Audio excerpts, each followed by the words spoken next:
Mm. Muy buenas tardes, jóvenes estudiantes. Me voy a permitir compartir pantalla, por favor.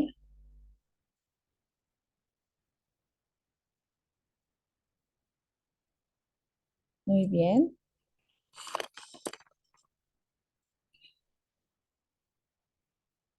Bien, nos toca ver este tema muy importante, actualmente de mucha trascendencia, sobre todo en la ciudad de Santa Cruz, que son enfermedades por arbovirosis. Dentro de ellos tenemos tres, que son el dengue, la enfermedad de Zika y la enfermedad de chikungunya.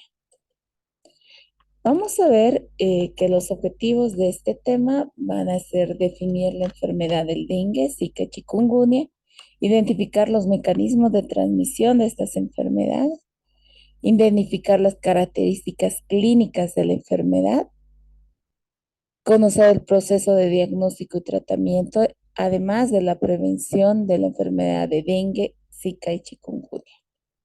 Bien, vamos a empezar con el dengue. Vamos a decir que es una enfermedad viral de carácter endémico epidémico que es transmitida por este vector que es un mosquito del género Aedes y de estos el Aedes aegypti. Es una arbovirosis la más importante a nivel mundial en lo que son términos de morbilidad, mortalidad y afección económica. Y vamos a decir que tiene diversas formas clínicas, desde una fiebre indiferenciada que se ve sobre todo en niños, que se acompaña además de fiebre, cefalea, malestar general, dolores osteomioarticulares, sobre todo en huesos, músculos y articulaciones, y en algún tipo de sangrado, ¿no? También vamos a ver que tiene formas graves con la presencia de choque hipovolémico, con grandes hemorragias, sobre todo de aparato digestivo, y también puede ser de otras localizaciones. Y vamos a ver también que tiene otras formas atípicas, gracias a Dios infrecuentes, con afección orgánica, como ser sobre todo la encefalitis, la miocarditis y hepatopatía.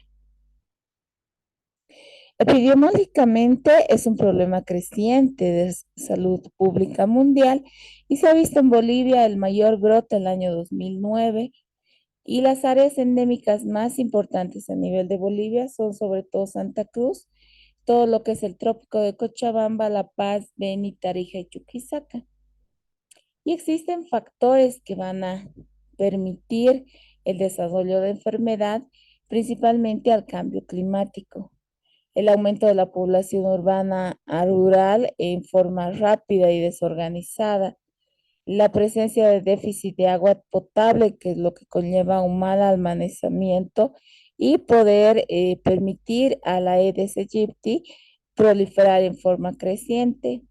Recipientes descartables, acordémonos que este vector es altamente reproducible, se ha adaptado muy bien al área peridomiciliaria, por lo que es también un factor de riesgo, ¿no? Los viajes, la migración, el mal control de vectores y la presencia de una vacuna ineficaz, ¿no? Entonces, estos son los factores que hacen que la enfermedad que progrese rápidamente.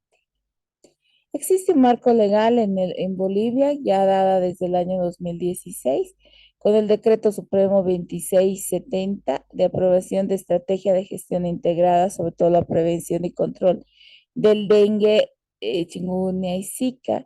Y en enero del 2017 es elevado a rango de ley, que es la ley 889, para dar a cumplimiento todas las actividades de control, prevención en el marco de las competencias de los gobiernos departamentales y municipales del país. Bien, vamos a ver lo que es el agente que causa la enfermedad. Es un virus del tipo ARN. Este pertenece a la familia Flaviviridae con cuatro variantes, los serotipos del 1 al 4, siendo el 2 y el 3 los más graves. Cabe mencionar que la inmunidad de este serotipo es específico, porque la infección con un serotipo determinado va a conferir inmunidad permanente contra el mismo. Eso se llama inmunidad homóloga, pero va a también poder dar inmunidad por unos meses contra el resto de los serotipos. Eso se denomina inmunidad heteróloga. La inmunidad homóloga es permanente y la heteróloga es solamente por unos meses. Eso significa que en teoría una persona podría padecer dengue hasta 4 veces durante su vida, pero solamente se han encontrado hasta 3 infecciones en el mismo individuo. ¿Qué característica tiene esta enfermedad? Es que produce un aumento de la permeabilidad vascular, lo que conlleva a la presencia de hemorragia. Vamos a ver que existen varias clasificaciones. La primera clasificación es dada por la Organización Mundial de la Salud. Las infecciones sintomáticas del virus del dengue se van a agrupar en 3 categorías. Una fiebre indiferenciada, es decir, que se basa en la presencia de la fiebre, ¿ya? Una fiebre por dengue y una fiebre hemorrágica por dengue. Además de esta última, se ha clasificado en 4 grados, que van del 1 grado 1, grado 2, grado 3 y grado 4, siendo estos dos últimos, es decir, el grado 3 y el grado 4, la presencia de choque. Esta clasificación tiene un uso más práctico, pero también debe tomarse en cuenta, ¿no?, que los pacientes con dengue sin signos de alarma pueden desarrollar un dengue grave, ¿ya? Existe otra clasificación que es actual, la que clasifica como fiebre por dengue y la fiebre hemorrágica por dengue, además del síndrome de shock por dengue. La clasificación de esta es de acuerdo a la gravedad que pueda presentar el paciente. La gravedad en parámetros clínicos o de laboratorio o bien de ambos. Entonces vamos a tener que observar una diferencia bien definida entre lo que es un dengue grave y el dengue no grave. Sin embargo, este dengue no grave se va a dividir en dos subgrupos, el dengue con signos de alarma y el dengue sin signos de alarma. ¿Cuál es la forma de transmisión? Bien, el dengue se transmite por la picadura del mosquito. Las personas infectadas van a presentar un periodo de viremia que está más o menos entre el quinto y sexto día, ya posterior a la aparición de fiebre. Estos En esta fase, que es la fase de viremia, el mosquito va a picar a una persona infectada. Luego, este va a permanecer infectante durante todo el resto de su vida y con capacidad de infectar a otras personas.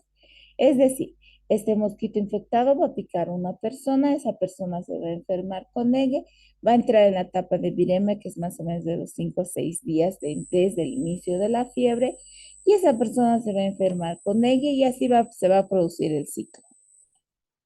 Bien, es una transmisión vectorial, ¿ya? El Aedes aegypti, las hembras del Aedes aegypti, que son un mosquito de especie tropical y subtropical, que está distribuida a nivel de todo el mundo. Como les digo, se ha adaptado muy bien al área periurbana, ¿no? Y también peridomiciliaria. Vamos a ver que las etapas inmaduras se van a encontrar cubiertos de agua en recipientes artificiales y cerca de las viviendas bajo techo. Se puede decir que es aristocrático. ¿Por qué? Porque le gusta estar en un ambiente especial, con agua fresca, limpia, ¿no? Pero también vamos a decir que los huevos se pueden permanecer viables durante muchos meses en ausencia de agua. Entonces es importante mencionar esto, ¿ya?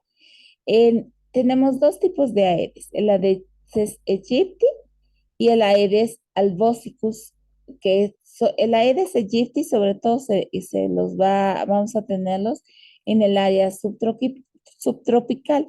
El Aedes albotus va a estar más que todo, puede estar también en zonas templadas. El huésped. El huésped puede ser cualquier persona. Va a haber un periodo de incubación de 4 a 10 días, donde pueden ser sintomáticos y en forma subclínica. ¿Cuáles son los factores individuales de riesgo que van a determinar la enfermedad? Van a Uno, incluir infecciones secundarias, la edad. Ustedes saben que los extremos de la vida, sobre todo los niños pequeños, los lactantes y los mayores de 65 años tienen son más susceptibles. La raza, posibles enfermedades crónicas como será el asma, la anemia de células falciformes y la diabetes, ¿no? ¿Por qué los niños pequeños y los lactantes? Porque tienen menos capacidad de compensar esta extravasación de plasma capilar que se da sobre todo en los pacientes que tienen shock por dengue. Y vamos a ver también que es importante el intervalo de tiempo entre las infecciones, ¿no? Entonces hay una relación entre lo que es el huésped, el agente y el medio ambiente. ¿Cuál es la evolución del dengue? Aquí vamos a ver en esta diapositiva un ciclo evolutivo entre los días de la enfermedad, la variación de la temperatura, los eventos clínicos que se van a presentar, los cambios a nivel de laboratorio y la presencia de serología y la virología. Vamos a ver que entre el primer día y al tercer día es el periodo donde más se eleva la temperatura, ¿no? Superior normalmente a 39 grados, 40 grados. Posteriormente se va a ir en forma descendiente entre el cuarto y sexto día. Este es el periodo de mayor viremia que se tiene. Entonces, en la primera etapa, es decir, del 1 al tercer día, va a haber una deshidratación, luego un daño a órganos y luego una sobreabsorción de la sobrecarga que se ha dado por la viremia, ¿no? Y vamos a ver en los cambios laboratoriales que al principio va a irse elevando el hematocrito, posteriormente entre el día 4 al sexto va a ir descendiendo, sobre todo en relación a una disminución de lo que son las plaquetas, porque el virus va a ir a atacar a las mismas. Y se va a producir, como les decía, en esta primera etapa la viremia y posteriormente la formación de anticuerpos IgM e IgG. ¿Ya?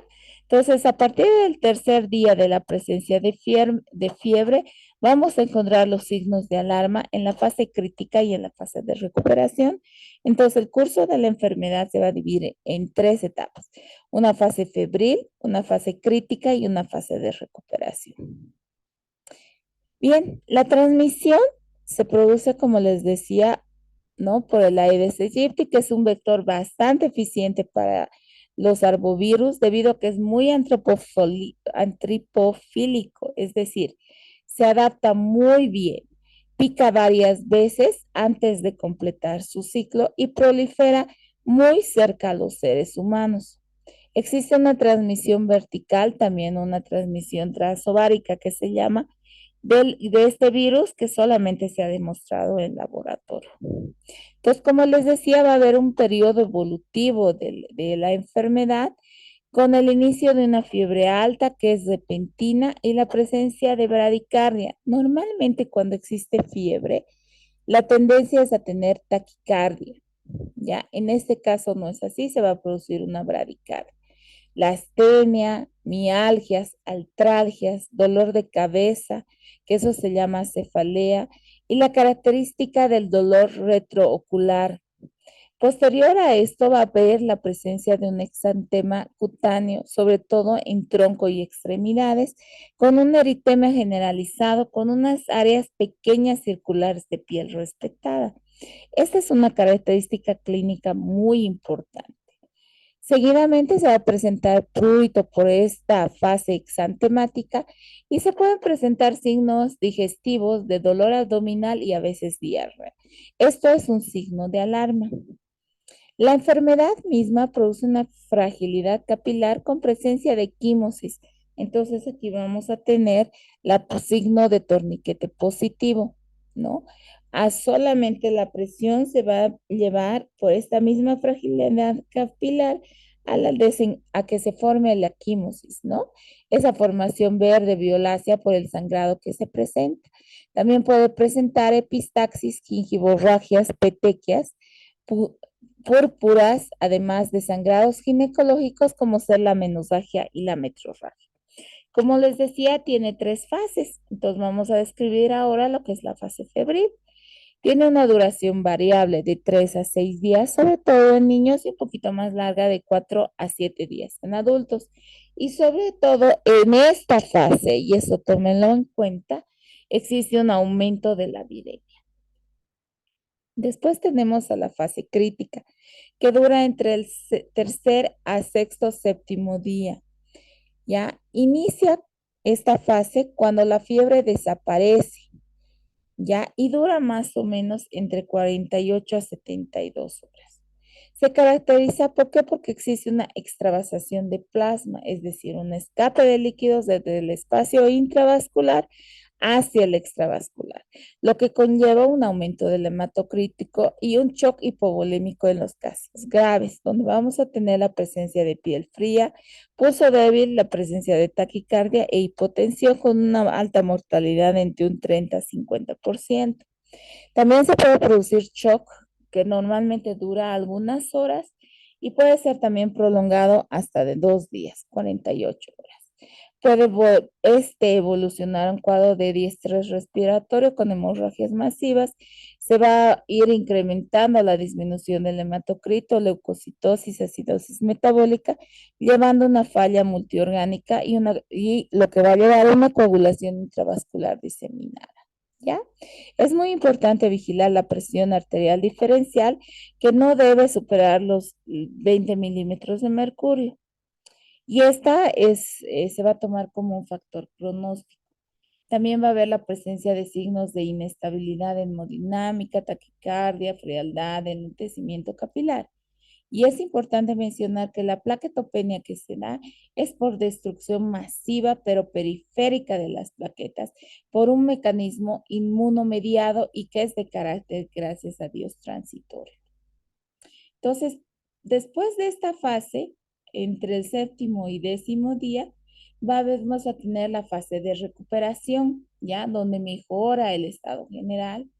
Y esta se va a caracterizar por la reabsorción gradual de ese líquido extravasado. Pero en ocasiones existe una sobrecarga de volumen, lo que de alguna manera puede llevar a una infección bacteriana agregada. Entonces es importante el manejo de líquidos porque también se puede desencadenar una insuficiencia renal crónica, una insuficiencia cardíaca, sobre todo en los que son pacientes ancianos. ¿Por qué? Porque no pueden controlar esta alteración de volumen, ¿no? También puede aparecer una fase de exantema, que es un exantema tardío, entre el sexto y noveno día, y que en frecuencia afecta más sobre todo a palmas de las manos y las plantas de los pies con un intenso prurito. Existe también contractibilidad cardíaca y es muy importante medir la fracción de eyección, sobre todo del ventrículo izquierdo, ante la sospecha de miocarditis. Entonces hay que hacer un ecocardiograma. Bien, la clasificación del dengue según la gravedad se va a dar en relación al cuadro clínico y al cuadro terapéutico. Entonces vamos a tener el dengue sin signos de alarma con un cuadro clínico bastante florido que dura más o menos una semana y con un periodo de convalecencia de varias semanas. Y el dengue con signos de alarma con una caída de la fiebre y hasta 48 horas después se va a producir esta extravasación del plasma que se hace intensa pudiendo llevar al choque. ¿Ya? Entonces el dengue grave se van a producir dengue shock. En el dengue se va a producir el choque hipovolémico con una presencia de hemorragia grave y un fallo multiorgánico. Esto se debe sobre todo por la acción de las citoquinas que inducen la adoptosis, que es la muerte celular programada, con un descenso progresivo del recuento de plaquetas. Acuérdense que las plaquetas intervienen en todo lo que es el proceso de coagulación. Entonces va a producir taquicardia, vasoconstricción periférica, lo que lleva a dar lugar a la piel fría, las extremidades frías, retraso en el llenado capilar, que va a ser mayor a 2 segundos, y el pulso débil, ¿no? Con la presencia de matemesis, que es la eliminación o la formación de sangrado, la presencia de malenas, ¿no? Que se producen sobre todo sangrados gastrointestinales. También puede haber sangrados ginecológicos, urinarios y muchas veces neurológicos. Entonces existe un desequilibrio que se produce sobre todo lo que es la coagulación, la fibrinólisis, lo que conlleva a la formación de trombocitopenia, que es la disminución progresiva de lo que es las plaquetas. ¿Cuál es el diagnóstico? El diagnóstico es clínico, pero también se debe confirmar por laboratorio. Entonces pedimos estudios, sobre todo cuando existe nexo epidemiológico. Además, ¿no? Se hace una confirmación serológica y virológica, además que se debe pedir un hemograma completo, pruebas de función hepática y también dentro del hemograma vas a tener las plaquetas, los leucocitos, el hematocrito y la hemoglobina para ver esto que les estoy explicando, ¿ya? Dentro de los primeros 5 días se va también a hacer una detección por pruebas de ELISA, ¿no? Sobre todo la lisa NS1 y las pruebas de PCR en tiempo real. También últimamente se ha desarrollado una prueba para detectar la proteína no estructural del virus para confirmar el diagnóstico y esta es detectable entre el día 1 y 9 después de la fiebre. Tiene una sensibilidad y especificidad bastante alta con un costo razonable.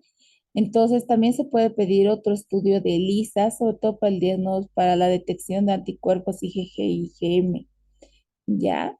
Y también es importante mencionar existir reacciones cruzadas con otros tipos de flavivirus, sobre todo IgG cuando se ha producido la vacunación de fiebre amarilla y en el caso de la encefalitis japonesa. ¿Cuál es el tratamiento? No existe un tratamiento específico contra esta enfermedad porque es producida por un virus. Entonces, lo que se tiene que hacer es control sintomático del paciente. Como les digo, no existen agentes terapéuticos para esta enfermedad. El uso de corticoides y agentes antivirales no han presentado ninguna mejoría en el desarrollo o en el desempeño de la enfermedad.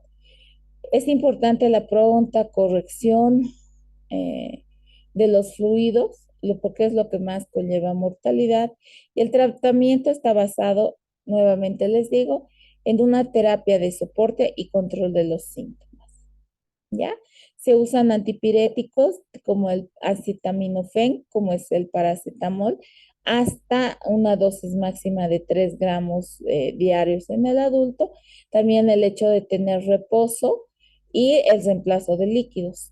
Es muy importante mencionarles que está contraindicado, nuevamente digo, contraindicado la administración de los antiinflamatorios no esteroideos como ser ibuprofeno, diclofenaco, el uso de esteroides, anticoagulantes y orales y antibióticos, porque no tienen efecto sobre la enfermedad. Bien, vamos a hablar ahora de lo que es el Zika, ¿ya? El Zika es igual a una otra enfermedad causada por arbovirus del mismo género que pertenece a la familia Flaviviridae, que es muy cercano filogenéticamente al virus del dengue, de la fiebre amarilla, de la encefalitis japonesa y los virus del Nilo Occidental. Del mismo modo, se transmite por el mismo mosquito, que es el Aedes aegypti, en un ámbito urbano, y el Aedes albovacillus, que les he mostrado anteriormente en el ambiente selvático. Ha tomado bastante alarma epidemiológicamente porque se ha asociado a casos de microcefalia y otros desórdenes neurológicos que por sí mismos y por su gravedad y además tienen una carga socioeconómica bastante alta, constituyen una amenaza y es de vigilancia epidemiológica. Bien, vamos a ver que dentro de los antecedentes se identificó por primera vez en Manacos, Uganda, el año 1947. Actualmente ya está diseminada en 86 países, como pueden ver en la diapositiva. Posteriormente, en el año 1952, se identificó en Uganda y en la República Unida de Tasmania. Se ha ido viendo registros de brotes de esta enfermedad en África, en las Américas, en Asia y el Pacífico, ¿no?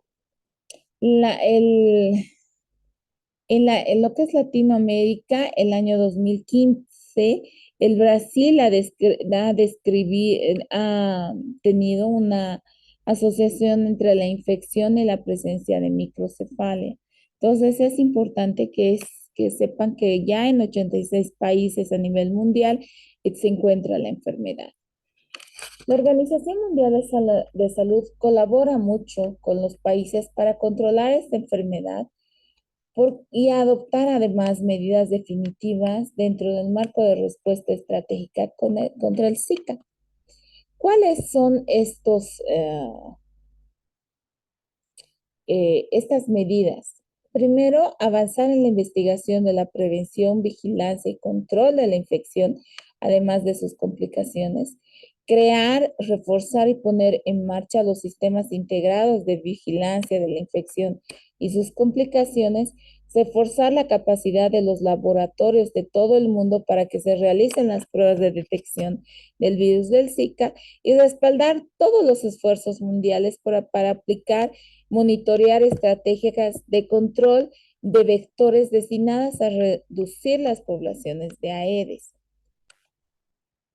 Entonces, ¿cuál es el mecanismo de transmisión? Es igual a una transmisión vectorial, ¿no? Dada por esos dos tipos de vectores, el Aedes aegypti y el Aedes albopictus. La transmisión en el embarazo, el virus se puede transmitir de la madre al feto y va a producir lo que es la microcefalia y también otras malformaciones congénitas que constituyen el síndrome congénitus del virus del Zika, donde existen malformaciones, ¿no? Que pueden aparecer tras infecciones, ya sean sintomáticas o asintomáticas. Y también puede existir una transmisión sexual, por lo que la OMS, es decir, la Organización Mundial de la Salud, recomienda la planificación. El virus ha sido aislado en lo que es todo lo que son fluidos, el semen, la saliva, la orina, y por lo tanto también es de transmisión sexual. Existe un periodo de incubación. El periodo de incubación se da del tercer al 12 días, ¿no? Y con una infección viral que se puede dar en la fase de viremia, lógicamente, de entre los 4 y 7 días, con un pico máximo de 4 semanas y se puede prolongar hasta un periodo de 3 a 6 meses, ¿ya? Entonces, este es el periodo donde existe una progresión de la debilidad. ¿Por qué? Porque produce debilidad y posteriormente se produce la fase de rehabilitación. Entonces vamos a tener que existe una erupción maculopapular bastante pruriginosa, la presencia de fiebre, mialgias, artralgias, conjuntivitis. ¿Por qué? Porque se produce una hiperemia bastante importante en ojos, pero esta no es purulenta, ¿ya? Puede también desarrollar, sobre todo en la fase ya entre los 3 a 6 meses, el síndrome de Guillain-Barré. Entonces tenemos aquí una parálisis ascendente, progresiva, simétrica y subaguda. Cabe mencionar que la Aedes aegypti más o menos tiene una vida entre de 20 a 30 días. ¿Cuáles son las manifestaciones clínicas más importantes? Esta erupción maculopapular, ya que es bastante pruriginosa, que generalmente empieza en cara. Esa es la diferencia con el dengue. El dengue empieza en las partes, en lo que es el tronco y las extremidades, ¿ya? Y se va a extender obviamente a todo el cuerpo. Va a haber conjuntivitis, como les decía, no purulenta, con un eritema igual conjuntival importante, el dolor de cabeza, la mialgia, la artralgia, la astenia, además del edema en miembros inferiores. Y durante el primer trimestre de embarazo constituye un grupo de alto riesgo. Entonces, el diagnóstico es clínico epidemiológico, se debe confirmar por pruebas de laboratorio PCR y ELISA, ¿no? Y además que también se puede hacer el diagnóstico en lo que son líquidos corporales, orina y semen. El tratamiento, no existe vacuna, el tratamiento es sintomático, basado en lo que es la hidratación, el reposo, el uso de antihistamínicos para este eritema y el uso de acetaminofén, que es el paracetamol, y no se, nuevamente les explico que no se deben utilizar los antiinflamatorios no esteroideos, ni mucho menos los esteroideos, ¿ya? Vamos a ver otra enfermedad que es la enfermedad de chikungunya. Es igual un virus ARN del género alfavirus de la familia Togaviridae. Entonces, aquí varía, ¿no? Es un igual virus ARN, pero tiene otro tipo de familias. Deriva de la palabra, o sea, chikungunya deriva de una palabra moquengue que en pocas palabras significa aquel que se encorva. ¿Por qué? Porque no puede contener el dolor articular y es muy característica una artralgia dolorosísima. En el año 1770 se han reportado varias epidemias de fiebre, rash y artritis semejantes a chikungunya. La primera epidemia se ha dado en Tanzania en el año 1952. Posteriormente se ha ido diseminando a lo que es África, Asia, Tailandia y también en lo que es el Caribe, en Estados Unidos, en la Guayana Francesa, y tiene alta capacidad de emerger y reemerger, y además de diseminarse en forma rápida en nuevas áreas geográficas. ¿Cuál es el mecanismo de transmisión? Es transmitido por un vector, ¿no? Que donde el reservorio son los humanos, sobre todo en los periodos epidémicos. Y también existe un periodo interepidémico que se va a dar en diversos vertebrados, cosas que son los reservorios potenciales, ¿no? Como son los primates, que obviamente los primates no humanos, los roedores, las aves y algunos mamíferos pequeños, ¿ya? Estos mosquitos, es decir, el Aedes albocus y el Aedes aegypti, tienen la peculiaridad de picar a cualquier hora del día, pero principalmente en las primeras horas de la mañana y en las últimas horas de la tarde. ¿Ya? En nuestro país, este vector está en Santa Cruz, en el Chaco Tarijeño, en Chuquisaca, en el norte de La Paz, hacia el lado del Beni, el trópico de Cochabamba, la Amazonía veniana y la Amazonía pandina. Entonces, esta es la distribución, como pueden ver. Y está ampliamente distribuida en el área tropical. El Aedes albocus también puede estar presente en latitudes más templadas. Entonces, esto es importante mencionar, ¿ya? El Aedes aegypti, sobre todo en el área urbana, y el Aedes albopictus, que está sobre todo en las latitudes más templadas.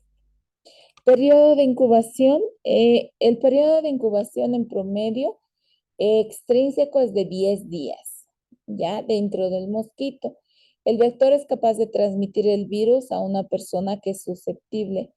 Los humanos picados por el mosquito infectado van a presentar los síntomas de la enfermedad, van a empezar a aparecer generalmente después de un periodo de incubación intrínseco de 3 a 7 días, con un rango variable de 2 a 12 días. Es como se ve en la diapositiva, ¿no?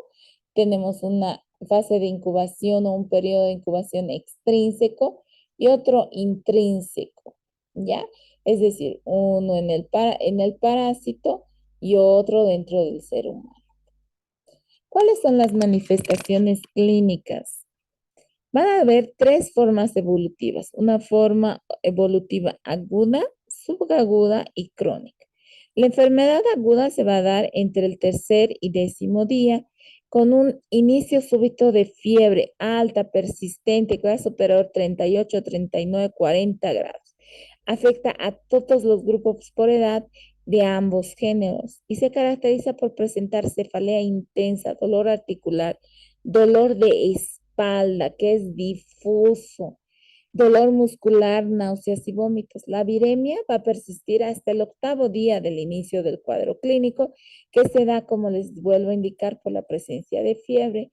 El dolor articular lumbar, sobre todo en lo que es la espalda, tiene mayor va a tender a ser más en la mañana y se alivia con el ejercicio leve. Entonces el paciente no tiene la posibilidad de echarse, descansar porque le duele más. El mismo hecho de caminar, de estar en movimiento, le alivia el dolor, ¿no? Eso es una gran diferencia clínica y se va a exacerbar sobre todo cuando haga movimientos dinámicos. Entonces sus movimientos son lentos. El dolor de predominio se va a dar en lo que son tobillos, muñecas, articulaciones pequeñas de la mano. Y también, pero se puede dar en articulaciones grandes como rodillas, columna. Entonces, bien característico, el paciente ingresa apenas caminando, formando una curvatura bien importante en lo que es región de columna. Entonces vamos a tener que hay una triada clínica con la presencia de fiebre, la poliartralgia, que es un síntoma muy característico de estos pacientes, y el rash cutáneo que aparece entre el día 2 y 5. Bien, esta, este rash cutáneo a la presión va a haber presencia de palidez, ¿ya? Esta se caracteriza porque tiene un eritema difuso que palidece a la presión, con lesiones maculares o maculopapulares hasta vesiculares, como se puede ver en la diapositiva. Posterior a los 10 días va a haber un periodo de mejoría con la disminución del dolor articular y vamos a pasar a la fase de enfermedad crónica que se va a dar cuando sea mayor a 90 días. ¿Qué vamos a tener en estos pacientes? La persistencia de los síntomas por más de 3 meses. Se va a volver a presentar la sintomatología con artralgia inflamatoria, edemas, artritis, fatiga, depresión, muchas veces semejante a la artritis reumatoidea y psoriásica, ¿no? También pueden haber alteraciones atípicas, sobre todo orgánicas, como ser neurológicas, oculares, cardiovasculares, renales, ¿no? Con la presencia de meningoencefalitis, encefalopatías, convulsiones, como les decía el Guillain-Barré, neuritis óptica, retinitis, miocarditis, pericarditis, insuficiencia cardíaca, dermatológicas, con la presencia de una hiperpigmentación, úlceras renales, insuficiencia renal aguda, nefritis por el proceso virémico que se presenta, ¿no? El diagnóstico es clínico, epidemiológico, puede coexistir con otras enfermedades, pero hay que tomar mucho el lugar de residencia, los antecedentes, viajes, exposición. El tratamiento, no existe un tratamiento farmacológico antiviral específico contra esta enfermedad. El tratamiento es sintomático, pero hay que excluir otras enfermedades como malaria, dengue o infecciones bacterianas, ¿no? Pero también es muy importante, como les decía, el factor epidemiológico. ¿Qué es lo que se debe hacer? ¿Cómo se debe prevenir estas enfermedades? Primero, la protección contra las picaduras. Esto es muy importante, ¿no? Todo lo que es durante el día, principalmente al anochecer. Las mujeres embarazadas tienen que tomar esas precauciones, sobre todo si radican o viven en estas zonas endémicas, ¿no? Y más aún si están en edad reproductiva, los niños pequeños, lo propio. Medidas de protección personal como el uso de ropa de colores claros que cubran lo máximo que tenga el cuerpo, aunque como podrán ver, pues eso es bastante relativo porque en el trópico por el mismo clima, la calor, y todo lo demás hace que la gente use poca ropa, ¿no? Instalar barreras físicas, el uso de los mosqueteros, mantener las puertas y ventanas cerradas, el uso de repelentes, eliminar los criaderos, eso es lo más importante y en esto tiene que participar la comunidad, ¿no? Con una participación activa y también de autoridades, el uso de herbicidas, insecticidas y todavía no existe vacunas. Entonces vamos a ver que existen estos tres virus al acecho. Como podrán ver, el dengue es el que es más de mayor, es más florido y la enfermedad de chikungunya, el dolor poliarticular es muy importante, ¿ya? Entonces, este es el tema que nos ha tocado ver, jóvenes, y tenemos estas preguntas. Entonces, ¿considera usted importante conocer cómo se transmite esta enfermedad para poder contar la cadena de contagio?